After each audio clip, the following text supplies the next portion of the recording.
Firstly, welcome and a big thanks for coming. As I say, I know how hard it is. So having the headspace for this sort of thing isn't easy in the evening, but I'm glad that you've joined us. These things are really important from our perspective. Being able to engage with shareholders is absolutely crucial, given that it's your organisation. So we want to report back on what we've been doing and get some discussion about what you think we should be doing over the next year as well. We've stuck with the online format again this year. The last couple of years, it seems like it's been pretty effective. We've had good feedback on it, so we've stuck with it. But please, again, feedback after this evening. Tell us what works, what doesn't. It's got to work for you. The reason why I'm kicking things off this evening and not John is because sadly this is John's last AGM after almost 6 years as PCS chair. John retires in December. And so I just wanted to thank him really. Over the last 6 years, John's been a real champion of the organisation, both with local stakeholders, but also wider afield as well. He's fought to ensure that the interests of our shareholders are recognised in the wider system, to talk and defend practices in Sheffield in system partner meetings. He's ensured that the board functions well, effectively, that the directors do their job representing you guys as shareholders, and importantly, make sure that they discharge their duties as directors, assuring themselves that the company's being run effectively with good quality services and financially in balance. He's been really supportive of not only myself, but my exec team as well along the way.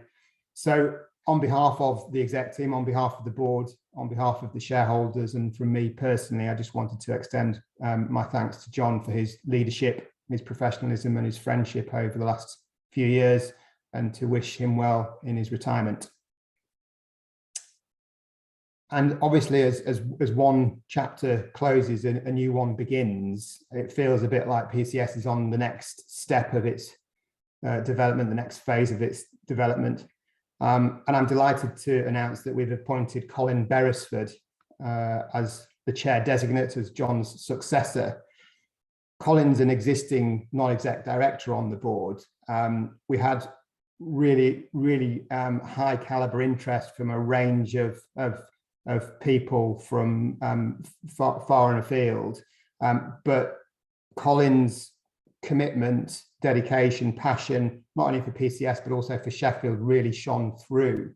And I think it was very clear to all of us on the interview panel, including external stakeholders, that he was the right fit for the organisation as it takes that step on the next phase of its journey and its development. So welcome to Colin. Colin will take over from John at the end of December. And without further ado, if John is able to choke back the emotional tears, I'll pass on and let you pick up the chairing for the rest of the evening, John. That's very kind, Andy. Thank you. Thank you for those kind words. And welcome to Colin. Colin's stepping into a fascinating role. I've enjoyed it for nearly 6 years. And I just think PCS is a fantastic organisation, way ahead of its time nationally. And I hope everybody appreciates just what an incredibly valuable asset it is. I've had experiences working around the NHS all over the country and, if you'll forgive me, down in the Department of Health. PCS is something special. It has tremendous potential because you're all members of it. And I hope that you'll get behind Colin as you have behind me to help to continue that success over the coming years. It would also be remiss of me not to say an enormous thank you to Andy for his work. He again is a tremendous asset, as are all of the executive team, to general practice in the city, and we're extremely lucky to have them all doing the work that they do. And I will now pass over to Colin. Don't worry, Colin, not the chairing of the meeting, but I'll pass over to Colin my number one risk, which was that Andy Hilton fell off his bike and got taken out for a few months. So I'm delighted I don't have to worry about that anymore. But thank you to everybody for your support. tonight's meeting, as Andy says, we've again ditched the early format that we used for these annual general meetings, where we worked our way through lots of formalities, all of which still need to be done, and we'll explain how that's going to happen later. But getting you together, and as Andy says, thank you to everybody. I know it's for you the end of a long day at the end of a long week, so we do appreciate you being here, and we want to make most valuable use of your time by, first of all, explaining what PCS in broad terms has been up to, what are the highlights of the past 12 months, but also checking out with you what the board, the executive team and colleagues feel are the priorities for the next 12 months that Andy and Colin and the rest of the board will be taking forward. So we hope to use your time in that way. Housekeeping things, please stay on mute. You're all being very good. I think just about everybody is on mute to start with. If you want to speak or ask a question or make a comment, please, if you can, use your waving hand gesture, and we'll try between us all to make sure that we spot you and bring you in. If you have a question to ask, feel free to post it in the chat box, and then we'll collect those for the slots in the evening where we've got time for questions and answers. Or if you just want to make a point or set up a side debate, again, please feel free to do that in the chat function. We are recording this meeting for the benefit of those who are not able to be here, and there are quite a few who can't be here. If anyone isn't comfortable about that, all I can suggest is please don't withdraw from the meeting, but maybe just leave your camera turned off, and that will save you being obvious to everybody.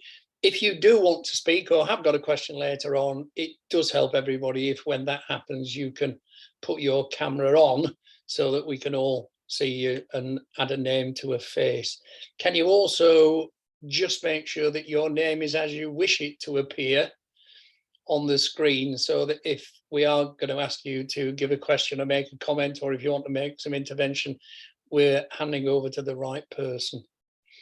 All very prosaic, and I'm sorry about that, but important. Oh, the one thing I don't have to do is announce where the fire exits are, because hopefully you all know how to get out if you set fire to.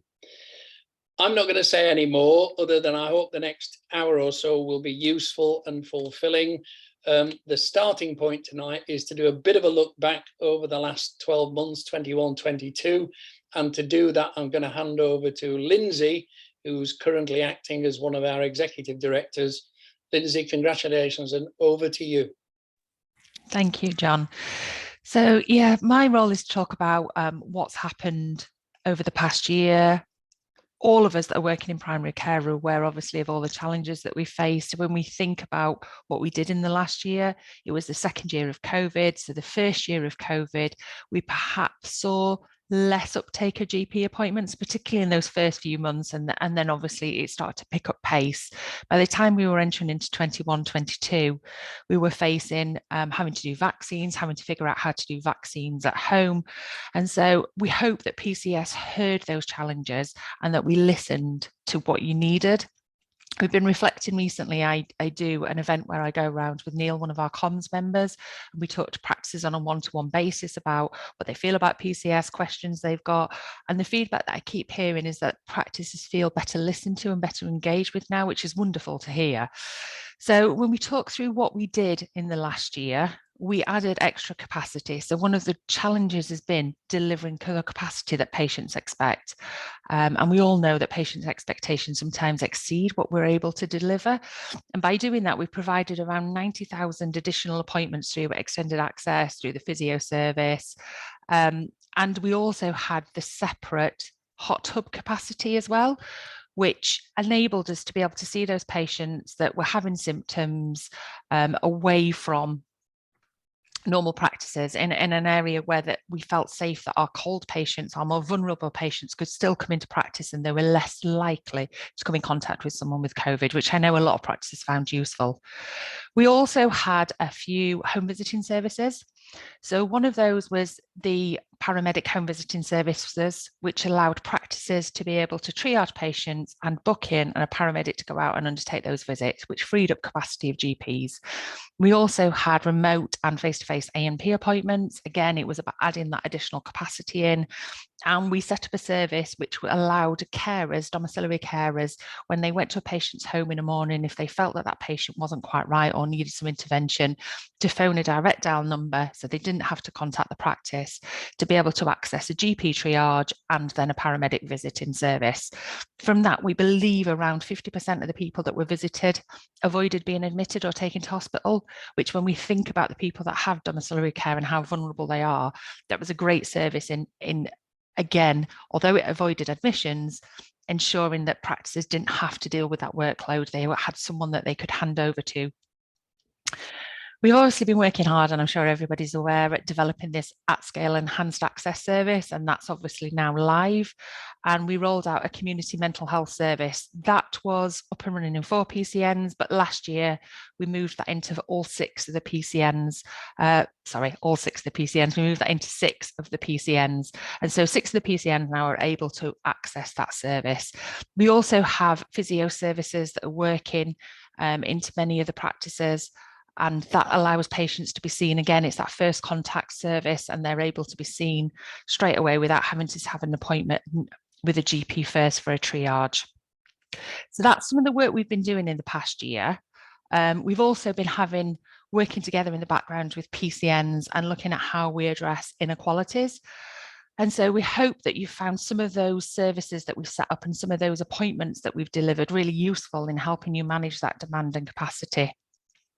And I believe I'm handing over to Laura next. Sorry, sir. I don't know if my screen's frozen. Technology. Hi, thanks, Lindsay. So I'm here to talk about finance. So this is a look back. Well, it's a mixture. So in finance, when we tend to look back, we also look forward, because sometimes obviously the looking forward picture is just as important as looking back. However, this first slide shows you what's happened to our turnover over the last 4 years, and it's really been a picture of growth. So if you were here last year, you'll remember me referencing how impressive the growth of the company has been, and shouldn't be underestimated. The amount of hard work that's gone into building that turnover. And as you can see, at the same time, as a consequence, we've managed to reduce down the proportion of overheads as a percentage of that turnover. And the reason why that's important is to demonstrate to yourselves as shareholders that we're endeavouring to run our company in the leanest way possible, and keeping costs representing the best value that we possibly can. So we're currently at 9% overheads as a proportion of turnover, which for our size of company is extremely lean. We may look, as we move forward to budgeting in the coming financial year, to reassess where we're at with that, because when a company grows, you get what are called step costs. So we'll start at a certain proportion of overhead, grow to a point where that overhead gradually reduces, and then need to invest to grow. But that's for the coming budget. Can you move me on, please? So again, just to continue that look back around what's happened with our turnover, I mentioned before that our turnovers continued to grow. So we went from 15.5 million in 2021 to near as damn it 16.5 million in 2022. And you can see that that picture's replicated when we look at our group. So when I refer to our group, I mean our subsidiaries, primarily Intercare and Sorrenta, our domestic home care companies, which is also contributing to raising our turnover. Slide, please. So this is the second year that the accounts have been consolidated into group accounts, and the reason for why is that we breached the threshold for a small medium-sized company that required external audit. So the second, I'll test myself now for what that threshold is, around the £12 million mark. You have to get your accounts externally audited, which we've been going through the process to date. We have experienced some delays in that this year. The reason has been due to the availability of auditors and staff sickness, so out of our control. But the accounts, there are no major issues for me to bring to you today around our accounts, and we expect those to be signed off in line with the filing deadlines, and we'll distribute them as we did last year, in line with those filing deadlines to all shareholders. So the accounts have been prepared on a going concern basis, and part of my duty as a director to PCS as a company is to give my assessment of going concern and provide assurance to the external auditors that there's no reason why that should change over the 12-month rolling period after the accounts are signed. So that goes into the next financial year. So I am very confident that the accounts are being signed off on a going concern basis, and the external auditor has agreed with that. So we made a trading profit of 24,000. Whilst you might say, well, that's not very much, our raison d'etre as a company is not to make profits, it's to reinvest any surplus that we might have back into our services to the benefit of our shareholders. So getting as close to that break-even point as possible is really where we want to be and minimise our tax liability. When we look at ourselves from a trading profit, the group trading position, that's slightly reduced to 22.6. So near as damn it, we've evened off the position across the group. So in terms of looking forward, we'll be signing off the medium-term financial plan in the coming months as we go towards Christmas. So the intention is to recommend that draft plan to the board before we break up for Christmas. And that will be in line with the delivery of the vision and priorities, some of which we're having the discussion about this evening, because obviously the financial plan underpins the achievement of those visions and priorities. At present, my assessment is that two main financial risks exist. So the future commission arrangements and the change that's going on in the wider system, which we're all experiencing. Obviously, it's a time of change, and with change can bring risk, which we're obviously keeping a close eye on and monitoring the position. So I'll pick that question up at the end, if you don't mind, David. And the ongoing impacts of demand on our services and the subsequent impact on our shareholders and staff. So we recognise that things are really tough out there. The level of demand is causing issues in terms of resourcing that demand and being able to meet patients' expectations. And that's not common to just PCS, that's across the system and will continue to be our major financial risk going forward. But as I alluded to, the point of the medium-term financial plan is to ensure that that sustainable financial future is ensured, and I can keep coming to you on an annual basis and expressing my confidence that we're running this company on a going concern basis. So those accounts we're aiming to get signed off before the Christmas break, David, so you will be seeing them imminently in the next couple of months. Sorry for everyone who can't see the chat, I was just picking up a question from the chat. And I think I'm handing over to yourself, Andy. Thanks, Laura. Yeah, if we can have the next slide. So one of the areas that is a big part of our work, but perhaps is less visible to shareholders, perhaps in terms of tangible sort of immediate effects, it's harder to measure, but that's the system leadership, system influence stuff. And obviously with general practice, one of our sort of key values is that dispersed leadership, but we can't all be in all the meetings. And so PCS on behalf of shareholders tries to influence, and that's why the engagement is so critical, because we can only influence your views if we know them. But needless to say, it's really important, and something that we put a lot of resource into.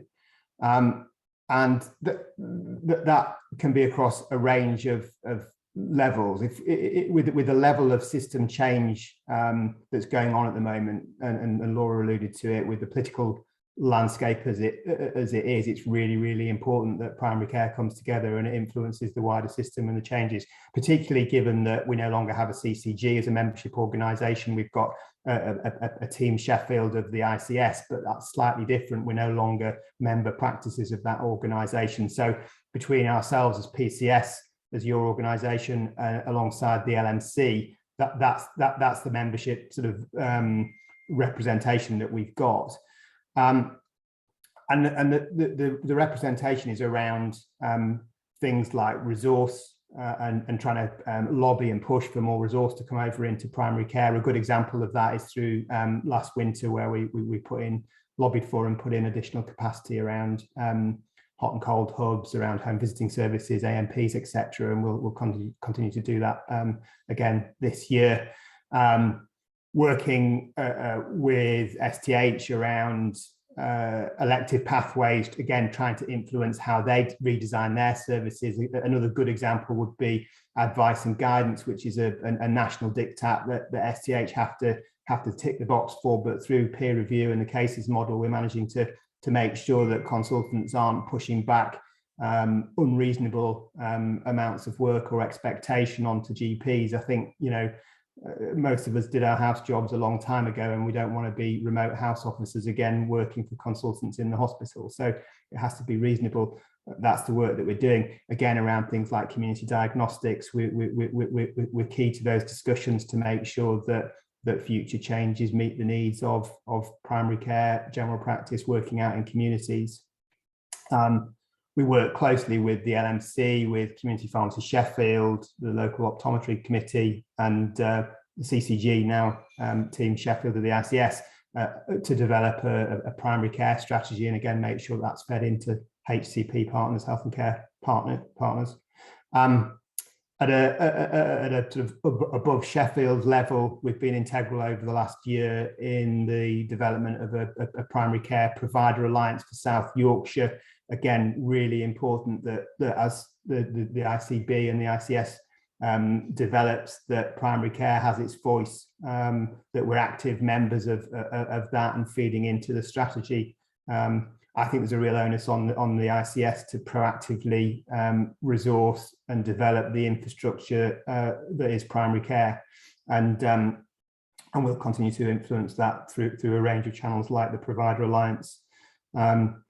Last year, we stood shoulder to shoulder with the CCG around the issue over the winter access funding. There was you may or may not be aware, but there was an ask or demand from NHS England that places gave a list of the lower performing practices on access, and that was the only way that you would get your winter access money. And we resisted in Sheffield, and PCS put in an offer around resilience and to rescue for general practice, and that's what got us off the hook and allowed us to get the funding without having to provide a list, which we knew wasn't in the interests of our shareholders as practices. We're working with the local clinical research network and with NIHR nationally, National Institute for Health Research, to try and develop more supportive infrastructure to allow general practice to engage to a greater degree in research. Research in primary care is really important with all these new models of care. Somebody has to evaluate what's working, what isn't, and then provide an evidence base. A lot of research is secondary care generated and dominated, and doesn't answer the questions and the challenges that we have in primary care. So unless we can improve our infrastructure for it and get more recurrent resource in, we won't get primary care centric research. We've also secured funding that was going to go back to NHS England for digital staff banks, again, to try and reduce locum costs and increase our workforce pool. And then on a national level, we also influence on behalf of Sheffield practices. So we've taken, views of PCNs and practices locally and fed them directly into the fuller stock take, into things like the messenger review, into NHS leadership. And we continue to be engaged in a national network through NHS Confederation, the National Network for Primary Care, which is, again, trying to influence policymakers in NHS England, in the Department of Health, and politicians around the future of primary care. And only this morning I was involved in a conversation about future potential operating models for general practice. It's really important that our views from Sheffield are fed in. And if I can just move on to the next slide, Adil, please. So a lot of the leadership stuff that we do is based on our desire and ability to innovate and to find solutions for the problems that we all face collectively. And just an example of that, which we're working on at the moment, is the issue around employing staff in one practice, but sharing them out across networks, and the challenge that creates around VAT liability. We've worked with a couple of PCNs around possible solutions to that. And we think that through a cost sharing group, we can employ staff centrally and give PCNs and practices the ability to draw down onto our centralized HR and finance infrastructure, but hold staff locally and recruit and manage staff locally within PCNs without being liable for VAT through a cost sharing agreement. So we've been working with the accountants and with the lawyers and with the two PCNs to set this up. But we think that it's something, I know there's interest from others already. We've had conversations with localities and with a range of PCNs about it. So again, we just wanted to flag it as something that's an example of where, through our innovation, through testing new models, we can actually hopefully meet some of the challenges that we face. And then I think if we could just, Adil, just dash back up through the slides to one that we missed earlier on, which was more of a bit of a dull housekeeping thing. But as you know, the directors on the board are voted on by yourselves. They represent the 4 localities in the city, and we have a GP and a practice manager as non-executive directors, and they have a term of office, and every 3 years that term of office comes to an end. And historically we've done it in September, but recognise that actually writing out and getting people to vote in August isn't the best time of year to do it. So we've decided to do it in October and November now. So shortly after this AGM meeting, 2 of the existing non-exec director roles come up to an end in terms of their terms. And so we'll be looking for expressions of interest from people in those localities for it. And then in addition, I think there's also a vacancy on the central manager non-exec role. And we'll be going out and again looking for expressions of interest for that. So look out for that. And then just the other thing is that when practices merge, obviously one practice can't hold 2 shares, so the company buys back and then deletes the share. So we'll be sending out a resolution to the shareholders just to get your permission to do that, because we have to. That's in our articles. As a further 2 practices have merged. I think we're now down to something like 71 partnerships in Sheffield. When we started out, I think we had 85 shareholders. So there's been a few mergers. And that's it. So I think we've got time for Q&A. John, if you want to take over. We have indeed. Thanks, Andy. Adil, do you think we could take the screen share down just so that we can get more faces on the screen? I know there are a lot of people on here, so we've probably still not got everybody on. I haven't spotted any questions on the chat group so far, apart from David's. And I think, David, your question was picked up by Laura. Were you happy with that? If you're there. Sorry, I just sat here trying to desperately get my video and unmuteness back. I think so. I guess from a financial point of view, and I'm a bit of a pain in the backside every year, but I think the group has grown and it's quite significant now. And I think what would be good to understand is how each area, because there's practices, there's the care service, there's so many facets to PCS now. It's just understanding how each of them perform. I think the turnover is good, but I mean, I'm an old banker, and some people would say differently. But I always went by the motto of turnover is vanity, profit is sanity, and I'd like to understand what the profitability of is each of the facets that makes up PCS. And that's not for tonight, but I think it'd be helpful to see that in the accounts once they're available and come out. Sorry, that was a long answer to a very simple question. I think it was very helpful. Laura, did you want to say anything? Yeah, so I think probably it might be helpful to share the management accounts with you, David, because we'd never really get that breakdown other than PCS as a whole, and then Intercare and Sorrento. You wouldn't get the kind of breakdown that I think it is that you're probably describing. So you'd find that in the management accounts. So it'd probably be helpful to share those with you, and then you can see how, as you say, how each of the different elements of the business are performing. That'd be great. Thank you. Thanks. And I mean, if anyone else wants a copy of the management accounts, can, but the fine line we always walk, and I know you're absolutely drowned in information from a myriad sources, so we try and keep things to the relative minimum. But if people do need more information, as with David, all you need to do is ask. It's all there, but we don't just want to bombard everybody with it, because if you do that, people then think you're trying to hide the wood for the trees. So but we'll certainly pick that up with David and anybody else who wants to see that level of detail. Are there any other questions? I'm looking, I've got a couple of hands. I've got Amir's hand raised and then Marie. Amir, do you want to go first? Yes, thank you, John. Firstly, thank you to you and all your colleagues. You've certainly put a lot of hard work in. I've seen the organisation evolve over the years, pretty much the way that I envisaged it, and hopefully it'll go from strength to strength. One of the queries I had really was, you did have a bit of a challenge not long ago in filling the hub shifts. And I just wondered, A, whether you'd kind of got over that now, and B, because of that incident, we as a practice decided to take back our enhanced out of hours, if you like, contract,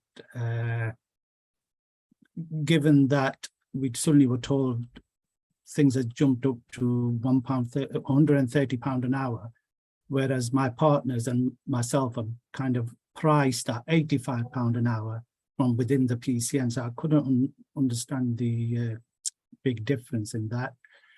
But I'm kind of going on to the new Brave World from the 1st of October.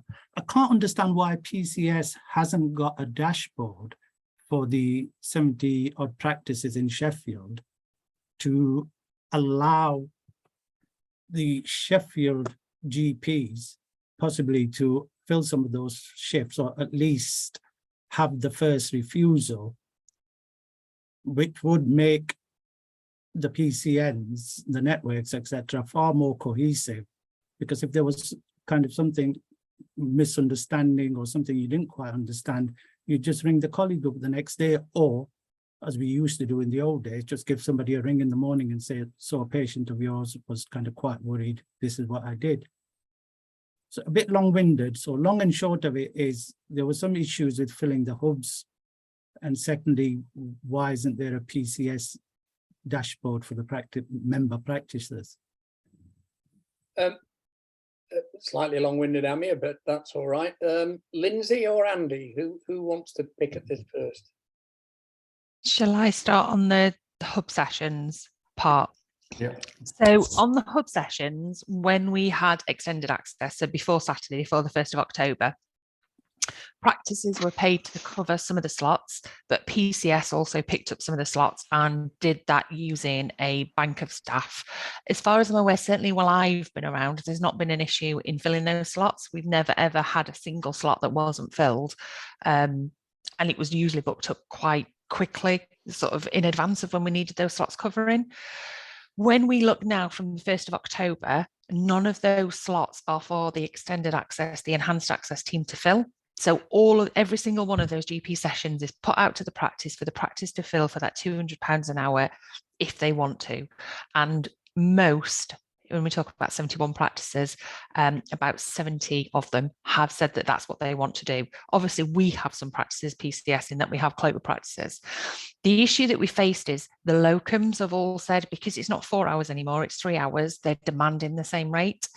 And so we have fallen into the same issue with our Clover practices as all the rest of the practices have, in that they're demanding this rate and then they're not booking the shifts because they can play us off against each other. So if we say, oh, well, we're not paying that amount, then you may say you may, or another practice or another practice. So you may have seen in the service update, I think this week or last week, I've asked everybody that's involved in those sessions if they would like to meet and we could try and agree a rate that we'll all stick to. But for it to work, all the practices in Sheffield are going to have to do it, because at the moment there are 70 providers putting into these GP slots. And so unless we agree the rate that we're going to pay across them all, if only part of us do it, then the others will still be paying that rate, and we'll just start to pay off against each other. But we are doing something about it. But in terms of that, it isn't PCS as such, because it's the practices that are filling those slots. Right.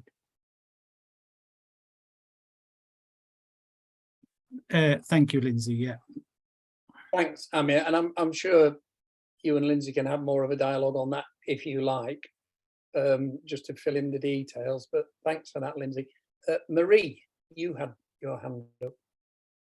Yeah, it's not really a question, it's more some positive feedback. I just wanted to say that we've had a wonderful experience with PCS, and I absolutely love how PCS share their information. They share feedback about CQC inspections and various other things, and I think that's absolutely wonderful, and I'd love to see more of that. I'm all for sharing what we've got. So yeah, just wanted to say something really positive there about PCS. Well, you can speak for another 10 minutes if you want, Maggie, but I've got Maria, and then I don't know if Andy wants to come in as well. No, Andy just stuck his thumb up.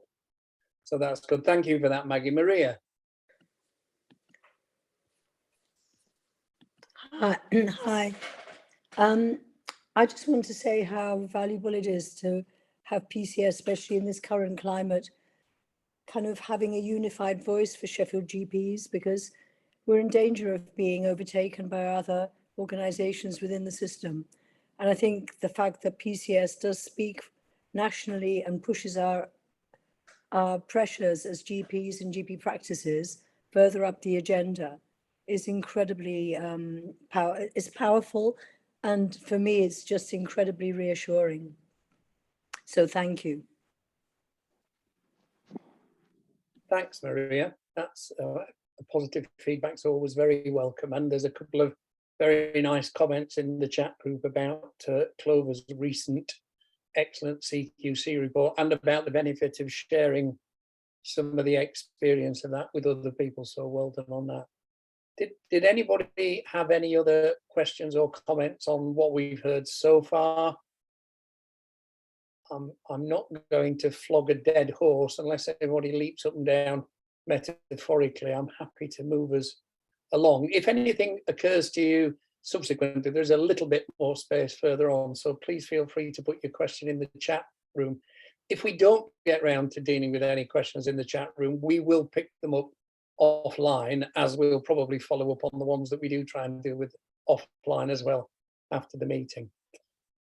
So can't see any other hands up. So can I now pass over to Nikki, who's going to talk about some of the opportunities for general practice in Sheffield over the coming period. Nikki.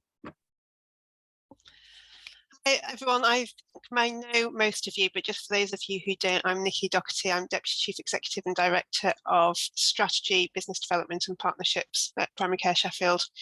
And we just wanted to use this section to start thinking about where we need to go, what the opportunities are to work together, and whether or not we're then on our priorities and we've got everything aligned in the right direction. Particular view to that as we're just about to go into developing our business plan and publishing it. So that will help us shape where we're going with that. So, and I know you'll all know this and have heard it many times, but I'm just going to get us into the right headspace because you'll all have come from busy days and perhaps haven't quite had time to reset. So what are the pressures that we're facing at the moment collectively? We've got rising patient demand, need and expectation. So it's not just a case of more patients need us, they expect to have instant access. And going to the CQC comment that you've just congratulated us on there, we're quite aware that our patients might not think that we're outstanding because they expect to have an appointment immediately as soon as they want it, and none of us are able to do that. And the stretched workforce and the new workforce models and implementing new workforce models at the same time as having a stretched workforce, life is feeling pretty difficult in that capacity. And then we've got the quality and capacity of our estate and our ability to accommodate any new workforce and provide fit for purpose primary care in the 21st century. And of course, then there's all of the administration and bureaucracy, which we're told is going to get less bad, but seems to get worse with every new idea that comes towards us. So it feels quite pressured. And that, I guess, is why we've all started talking about the layers of scale. And it's why Sheffield set up layers of scale well before the national team started talking about it. And you can now see across all of the reports, the fuller stock take, the ICP plan that was been in the long-term plan, and of course in our own primary care strategy for the last two strategies, this concept of working from practice through to PCN, through to networks of networks, and through to an at-scale organisation, which is Sheffield is PCS. And a shift, well, at practice level, it probably is still around list size, but once you get into the layers of scale, it's about population health. So where are there populations of patients who would benefit from a collective approach, and that we're able to relieve some of the practice pressure, but also to enhance some of the access that we're struggling to provide with that reduced workforce. And we're seeing the MDTs develop, and hopefully we'll see more community services come on. We've got the approach that we're learning a lot from in terms of primary and community mental health, and we're learning a lot about how practices need to work together at network level to be able to share that resource. Then the networks of networks are where they've got multiple networks with common populations, so they might be in shared geographies, they might be across the city but have shared problems, and we haven't got the data that supports us to do this fully yet, but an example of that might be care homes. So we've got a number of networks in the city who have to support care homes. That's quite full on. Actually, we could pool our resources to do something much better with a shared care home MDT. And then last of all, there's the stuff that we only need to do once across the city and provide as a single service. We've seen that with extended access and hopefully through enhanced access as we find our feet there. We see it with sexual health, with health checks, with ECGs, with vasectomy, where there's just no point in practices taking all of that on, but we want to benefit from the access of it. And most importantly there, as we pull resource out of hospital-based service, because they haven't got any space either, we should see more resource and more funding come into practice, because that's the area where we can start making some, as David said, we want some profit and start reinvesting that back down into practice level in our core contract and continuity of care. And most importantly, all of that is owned at practice level, but supported at and PCN level, but supported by PCS. So we at scale always kind of work with you to understand what's the benefit going to be, where's the information coming from, what do we need from that scale service that's going to support you, are we doing the right thing? Networks, we've learned, we're still learning how to do that dynamic really, really well. But we know that it's got to be owned and coordinated and managed at network level. And the benefit that we bring to you is some of that consistency, some of the removing the headache with reporting and various other things. And practice level, we're just here to support practices and maintain that commitment to building resilience at practice level. So we're really kind of keen to look at what are the back office functions that we can provide in that space, what are the workforce solutions we can help with, links back to the cost sharing that Andy alluded to earlier on. What extra capacity can we put on at scale that, whilst it'd be nice to do it at a lower scale, actually it would really be helpful to free up important capacity elsewhere. And then finally, the estates solutions. So we've gone to the next slide, Adil. So what we've been talking to you about before, and we've spent a lot of time through the engagement saying where are the areas that we need to focus, we've come up with these priorities. So providing additional capacity at scale, the at scale back office functions that we've talked about, the integrated urgent access stuff, and for us that's particularly about how we get the benefit of bringing together what was extended access and now enhanced access in the right way, the walk-in centre and the GP collaborative, which we think really need to have a primary care leadership lens and outcome kind of focus and approach to risk. Workforce development, how we find workforce solutions, how we support workforce to develop and do that properly. And we hopefully, well, a lot of you will have been involved in the work that Natalie Jones has been doing with us to understand how the workforce is working now, particularly those new roles. And we'll want to continue to work with you to think about how we can help put some of the solutions in that need to be there. Practice resilience and rescue I spoke about just before. The integrated elective pathways, I think by working closely across those layers of scale, we should be able to provide much easier access into some of that specialist care. That means that you can do your job, support your patients and not have to have them in crisis going into hospital. And we think we can probably, with a primary care lens, deliver some of those services in a much better way at home. Particularly I'm thinking around, I always talk about respiratory, but there are a number of other things coming out of our cases data that we'll be able to focus on. Cost sharing, we've talked about estate solutions. We're still working on our joint venture. We hope that that's going to be up and running next year, all being well in business cases and etc. But we hope that we're going to be in a position to have some very different conversations with practices. And actually, after we've had this kind of AGM meeting, we will be coming out to everybody to do a quick survey on, assuming this is all going to go well and it's looking good so far, what are the immediate things that we need to be able to focus and respond to, and where are people with their estate? And lastly, just the governance, the way that we operate, giving you assurance, giving you the kind of sightedness, the communication that we talked about earlier on. So those are the things that we've heard. And what we just wanted to do is have a discussion on, is that still right? Is there anything in there that you think we should be absolutely prioritising over and above everything else? And you kind of think, don't waste your time somewhere else because this is the immediate thing. Is there anything that you even think longer term, that's got to be our priority? Give us some kind of feedback and ideas, I suppose is where we are. And over to questions. I haven't checked the chat. We have a little look. There's nothing in there at the moment. Okay.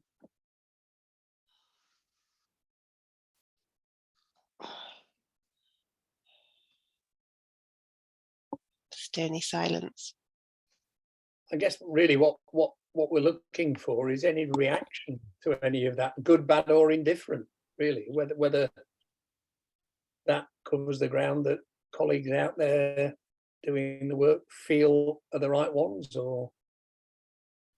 Sorry, Nikki, John, it's David again. I'm struggling to get chat to work properly. I'm interested, Nikki, the estate solutions. Could you just expand on what the possible vision for that could look like? There's a range of things, and I'm not the estates expert, by the way, David. That's why we're going into the joint venture, but let me try and help you with that. So sale and leaseback would be an option within depending on the situation. So we could potentially buy a property and lease it back. In that kind of scenario, what we'd also do is would be in a better position, I think, to be able to pay off mortgages and then kind of look for fit for purpose estates. So there's something about doing that. We want to look at developing a primary care estate strategy. I know other people are in this space, but it's a bit of a frustration about where are we actually going to go, how we're going to have fit for purpose premises. So we're going to do it through the PCS primary care estate strategy, and then look at how we can link it in with anybody who's interested in working with us on that. And there's something around consultancy as well. So within that, where people are struggling with, you know, where am I going to go? These are the problems I'm facing. We'd be able to have conversations about, let's go through what your options are. But by having, so we'll be working in partnership, hopefully with the Yorkshire Housing Association as well as our joint venture.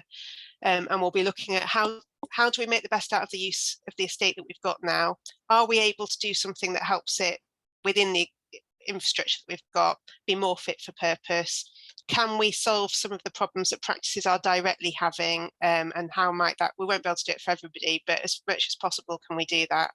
And how can we look to start building future estate for the city, and working with the CCG and the local authority?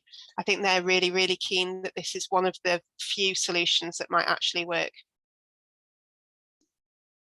That's great, thank you, that's really helpful. Ami has got his hand up, and Andy had his hand up. Andy, did you want to come in on that last point? Or I was just going to fill the gap before anyone asked any questions, and then David came in. I was just going to remind people that we engage on the business plan, but it's really important that people feel they've had a chance to feed into it. We will ask shareholders to pass a resolution in March, April time, just to sign it off and say that they're happy with it, because that's what gives us our mandate to go on and do what we say we're going to do. And then obviously then that gets reported back in an annual report at the end of the year to show what we have done, which you asked us to do. okay, thanks. Andy, Amir, did you wanted to come in again? I'll be a bit briefer this time.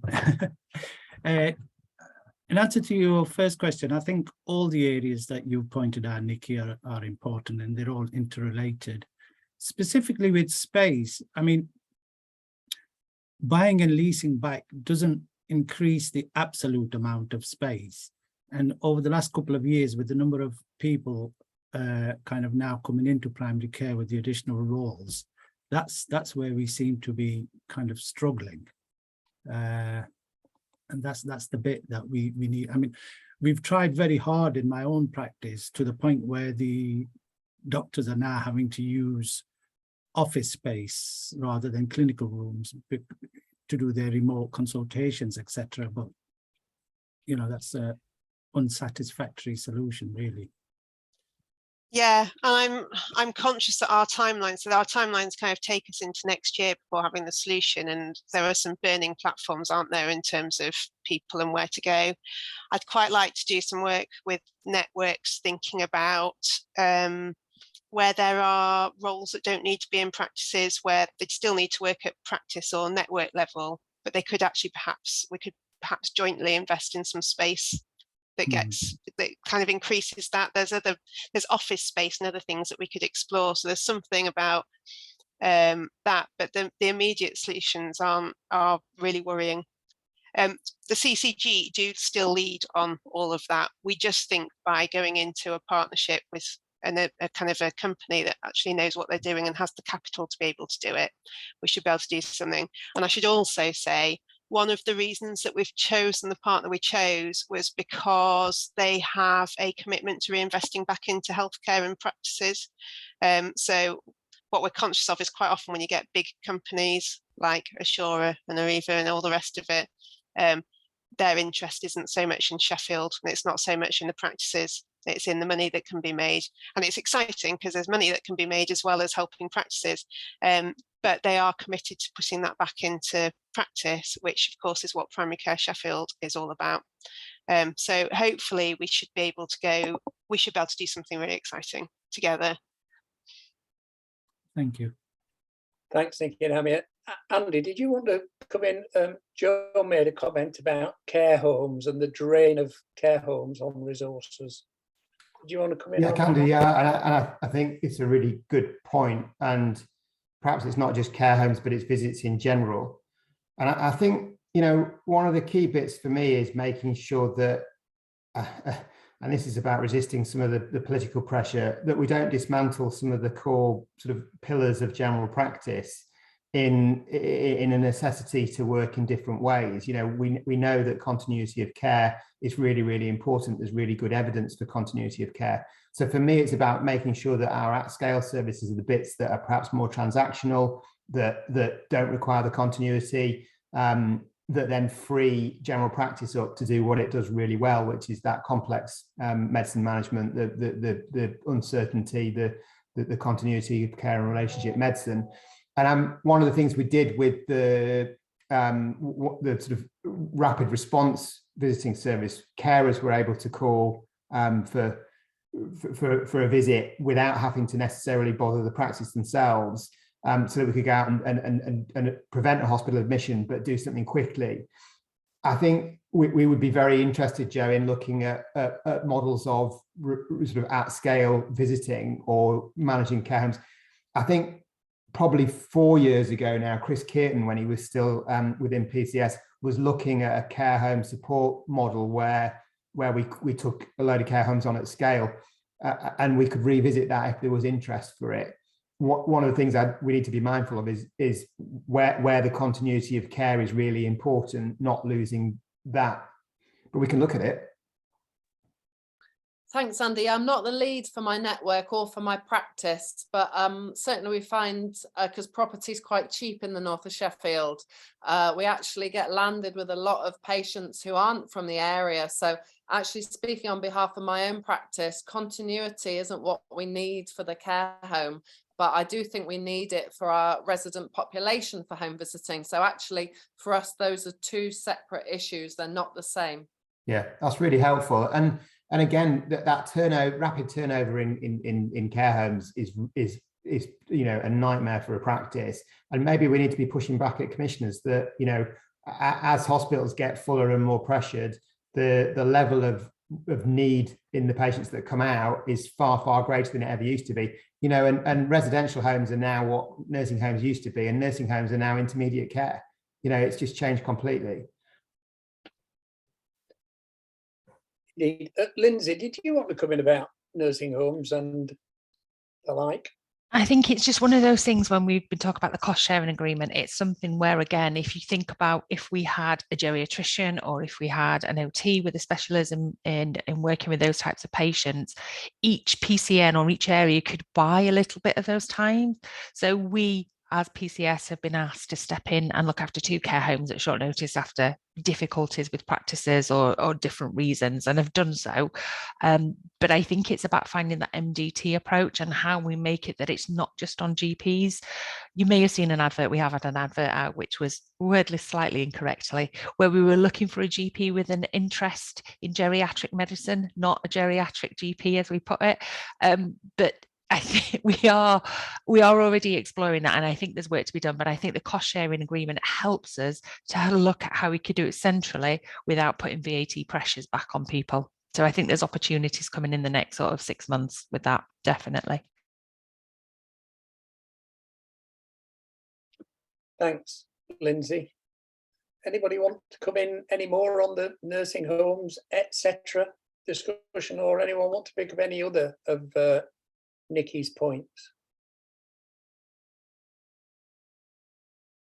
So you stun people into silence.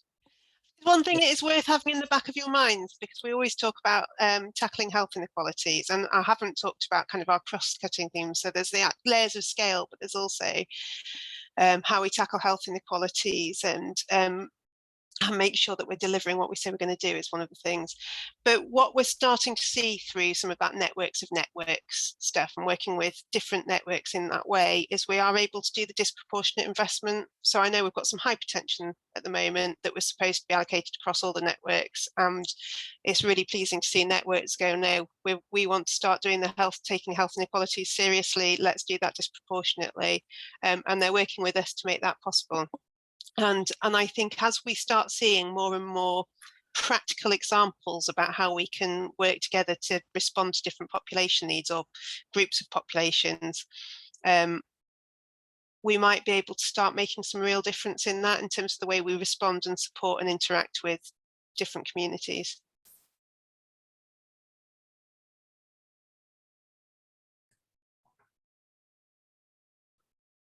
Any other thoughts or comments or questions or anything? I'm not going to drag this out. As I said earlier, people have had long days and long weeks, but I don't want to miss out on the opportunity. This is your, hopefully not your only, but this is one of your key face-to-face opportunities to influence what gets put forward in the business plan, which you will eventually get the chance to approve, but then it comes to you in a fairly condensed form and you don't really have much chance to interrogate it. So this is it really. But if you are content and comfortable with the work that we're talking of doing, then that's great. And I suppose we're happy to take silence as assent. John, can I just ask a question of shareholders? Because I know that we've done a lot of work around comms and engagement over the last couple of years. I think Andrew, Neil and Adil have done a fantastic job, and we've had good feedback from practices, and I'd like to thank them for all their hard work on that. But do shareholders feel that they, the important thing about evenings like this evening is for people to feel that it is their organisation, that they can steer the direction of travel, that it's responsive to their needs and importantly to the needs of the patients in Sheffield. And I just wanted to sort of check, are we getting it right? It's great if there's no questions, it suggests that we might be, but we don't know. So getting that sort of feedback would be really helpful. Well, we could do a quick straw poll. If you're content, you just don't want to say anything, could you use your thumbs up sign on the reactions bit at the bottom of your screen? Let's get a feel, because it is difficult sometimes to actually gauge whether silence is assent or apathy. If it's assent, that's brilliant. If it's apathy, that's a bit worrying. I'm seeing quite a few thumbs ups. Is there a thumbs down reaction on? I don't think there is there? Maybe people could put a shocked face on if they're not comfortable with what we're doing, but there do seem to be generally positive bits of feedback there from people that we are on the right track. Thank you for that. Andy, my sense is that we don't need or want to drag this out. We don't want to leave any of you feeling that you wanted to say something and didn't get the chance. So this is effectively, I think, your final opportunity before we close down. The only other thing to add, John, is that I know all the exec team are very happy to have conversations with people. So people do get in touch and we do speak with them. So, do say if there's stuff you want to chat about. Okay, thanks for that. And that's an offer that is always open. Although I know people are busy, but at both ends, if you want to get in touch and talk about anything. And I don't know about you, I know my experience is very often I think of all my best questions after the event. You don't have to regret not putting your question. You can put it forward to whoever you think is the right person. And if it isn't the right person, they'll pass it on to whoever it is. I've got a hand up from Liz. Liz.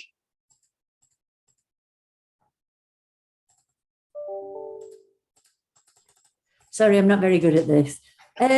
What I'd like to see those management accounts, please, but I would also like to know exactly how many of the PCNs are represented here tonight, because it's all right saying everybody who's here is happy. Perhaps the people who aren't happy aren't here. And I would like to think that there's representation from everybody. Is that a bit of a difficult question? No, I don't think it's difficult at all. I mean, the invitation is open to anybody. I know it is, but it would give you a gauge as to whether you've got everybody's opinion in the room. You're quite right. Therein lies our problem, in that we don't know whether people who don't come are very happy with what we're doing or very unhappy. It's back to the same Yes, but you would know if everybody was here. I don't know where everybody's from, you What see. we That's why I was asking. what we do, Liz, so obviously the invitation is open to everyone, and historically, although it feels less like that these days, but historically it's been the people who are less happy who tend to come and give us challenge rather than the people who come and say brilliant things. So it's really nice to have positive comments. I think that's a shift, and as David said earlier on, that's a movement. You can see in the chat there's quite a lot of the networks here, but part of our governance is a network subcommittee. And the network subcommittee is absolutely there, so the networks can tell us what's working and what's not working, and that in turn should feed through to the networks. The other thing that we're doing just to improve that communication is, very sadly, Sarah Chance is leaving us and going to pastures new in Derbyshire. It was inevitable at some point that she was going to get stolen by somebody, but very excitingly, Dom Carroll, who's also on the call today, is going to step into some of that post and pick up some of those roles, which we hope will connect us more into the localities and that locality structure as well as the networks, and we should be able to see some more kind of communication and engagement there. So it is great when people do come to the AGM and hold us to task, but as John says, it's absolutely not the only opportunity. And we need to make sure that all of those forums are being used. It looks like the majority of PCNs are here. I hope so. I mean, the thing is, I've been to every AGM except last year, I think, when COVID was on. And I am a big staunch supporter of PCS. And the only thing that's not causing me any hassle in my life is the extended access. So I'm very happy, Bunny.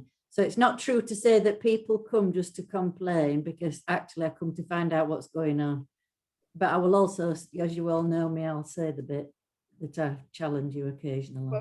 And we respect that. We respect that, Liz. We like that. We appreciate that. And can I just say, if anyone has any good ideas of how to get people here for these meetings, we do issue an open invitation. We do know people are very busy. We do know it's toward the end of the week. We do try and pick times that are going to work for people. We do try and keep the slot to a relative minimum. But we would love everybody to be here and engage, whether they want to tell us that we're absolutely useless or whether they want to tell us we're fantastic. They can't tell us anything if they're not here. So it's a useful point. There's a lot more people here than used to be, so I think it's probably a good representation. I think that's a well-made point, and thanks for that, Liz. Amir was going to come in. Just really to emphasize with you, Liz, because you do hear murmurings in the background. And to be honest, I think people should have the courage of their convictions.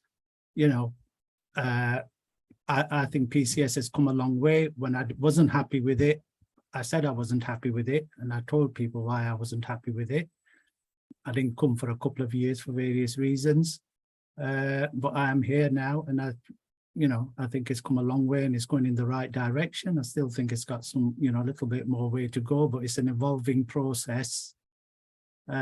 So I really do think people who are not happy with it should say so in forums such as this, and not be mumbling in the background.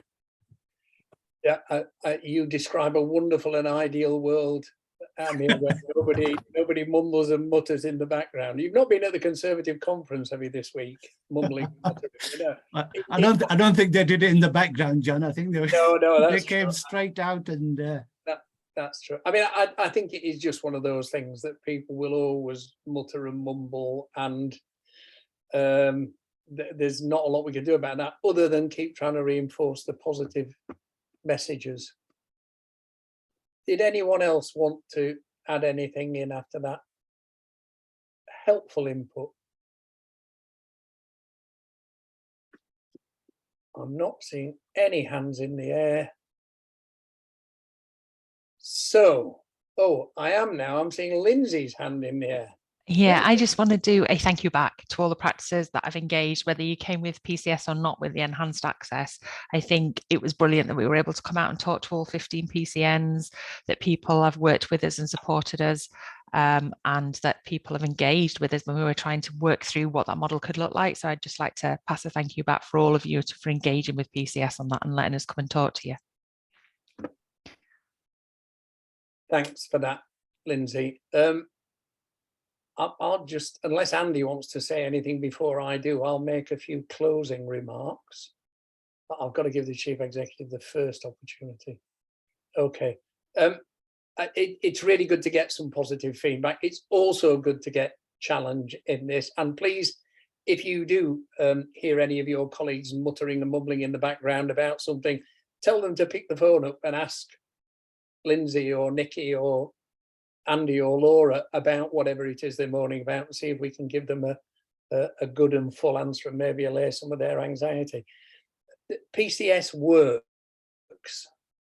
Take my word for it, it works. And it is the envy of lots of health economies around the country where people are paying lip service to working together, but really are not genuinely working together. And if there was ever a time that general practice and the health service in general needed organisations like PCS, it's now. None of us has been missing what's gone off, the way the economy's been going over the last few weeks, together with all the new promises being made by our new Secretary of State for Health about how you're all going to see everybody face to face within 2 weeks and all the rest of it. If anybody's got any not too rude suggestions of how those circles are going to be squared, we'd love to hear them. The pressure's going to continue to be on. They're predicting a bad year with flu. They're predicting COVID being back. The pressure's not going to get any easier. It's only going to get worse. And the best opportunities to keep everybody, you people in particular, sane, and people like me who fortunately are more going to be on the patient side, is by working together. So it's never been more necessary, I think, than it is going to be over these next 6 to 12 months.